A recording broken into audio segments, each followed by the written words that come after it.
నమస్కారం గురుగారు. నమస్కారం. గురుగారు, ఈ నెల మనకి తొలి ఏకాదశి రాబోతుందండి. ఆ రోజు ప్రత్యేకంగా విష్ణు భగవాన్ని ఏ విధంగా ఆరాధిస్తే మంచిదంటారు? విష్ణువుని ఇంకా ఈ తొలి ఏకాదశి అనగానే మనకి సాధువులు సత్పురుషులందరూ కూడా చాతుర్మాస్య దీక్ష అని పెట్టుకుంటారు. 4 నెలల పాటు వేరే ఊళ్ళు కదలరు వాళ్ళు. కానీ తెలుగు వాళ్ళు ఎంత గొప్పవాళ్ళు అంటేనమ్మా, మాస శబ్దానికి అర్థం తమాషాగా చెప్తూ వారం అని చెప్పి 4 వారాలు ఎక్కడికి కదలంటారు బాబు. ఇంచేత మాకు ట్రిప్పులు ఉంటాయి కదమ్మా, అమెరికాలు అక్కడికే తిరగాలి కదా. 4 నెలలు తిరగకుండా ఒక పీఠంలో ఉండాలంటే కష్టం కదా పాపం. ఇలా నయ్యం సంతోషం. మా శబ్దానికి గంట అని చెప్పి 4 గంటలు ఎక్కడికి కదలన్నాడు. వెనకటికి ఒక నాయకుడు నిరాహార దీక్ష అన్నాడు పాపం. పొద్దున్న 8ంటికి కూర్చున్నాడు, 11ంటికి లేచాడు. 15 లక్షలు అయింది ఆ రోజుల్లోను, 1965 ప్రాంతాల్లోను. ఆ పేరు చెప్పాను నేను. ఈ చాతుర్మాస్య దీక్ష అంటే 4 నెలలు కదలరు.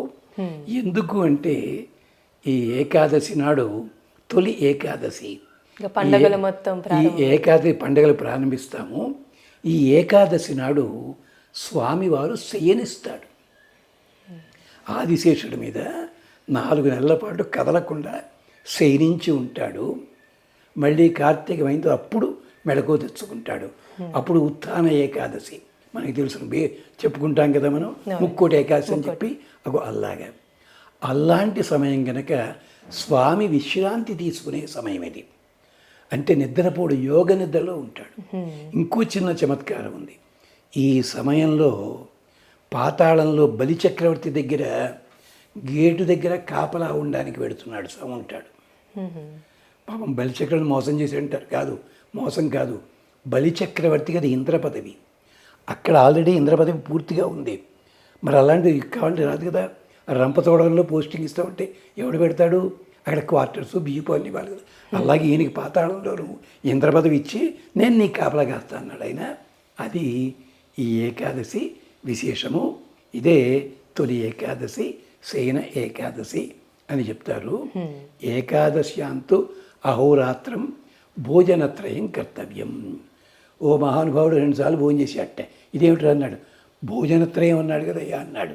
దంపతి కాదు, భో జనా త్రయం కర్తవ్యం. ఓ జనులారా 3 పనులు చేయండి అన్నాడు ఆయన. అది మన వాళ్ళకి పదం కలిపేసి భోజనత్రయం అన్నాడు. అంటే ఆ రోజుని స్నానము చేయుట, జాగరణ చేయుట, భగవదారాధన చేయుట, భగవదారాధన ద్వారా ఆ ప్రసాదాన్ని తీసుకోవడం. భగవంతుని ఆరాధించడం ఎలాగంటే విష్ణు సహస్రనామం ఉంది, హాయిగా చదువుకోవడం, లేదా ఇతర స్తోత్రాలు ఏదైనా హడావిడిపడి మైకులు పెట్టుకుని అవసరం లేదు అంతాను. అది చేయడం శయన ఏకాదశి. ఆ రోజుని లక్ష్మీ అమ్మవారు కూడా అలాగే కూర్చుంటుందట. చాలామంది కోపం ఆడవాళ్ళకి పాదాల దగ్గర కూర్చోబెట్టారండి. తమాషా ఏమిటి తెలిసిన, వచ్చిన వ్యక్తిని బట్టి ఆయన మెళకువ తెలుసుకోవడం కోసం అమ్మవారు బొటనవేలుని ఇలా నొక్కుతుందట. నొక్కితే మాత్రం ఇంపార్టెంట్ అని కళ్ళు తెరుస్తాడట. అలా కాకుండా మామూలు వాళ్ళు అనుకోండి ఇలా టైప్ రైటర్ మీద అంటే ఇలా ఇది పద్మపురాణంలో హరివంశంలో ఉంది. అంగుష్టం మర్దయామాస లక్ష్మీ ఉంది అక్కడ వాక్యాలు. తెలియకుండా మాట్లాడుతున్నారు వీళ్ళందరూ కూడాను.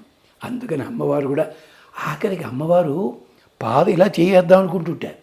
ఈ వేడి కందిపోయిన పాదం అయ్యో వెనక్కి తీసుకుందిట. మళ్ళీ స్వామివారించారు.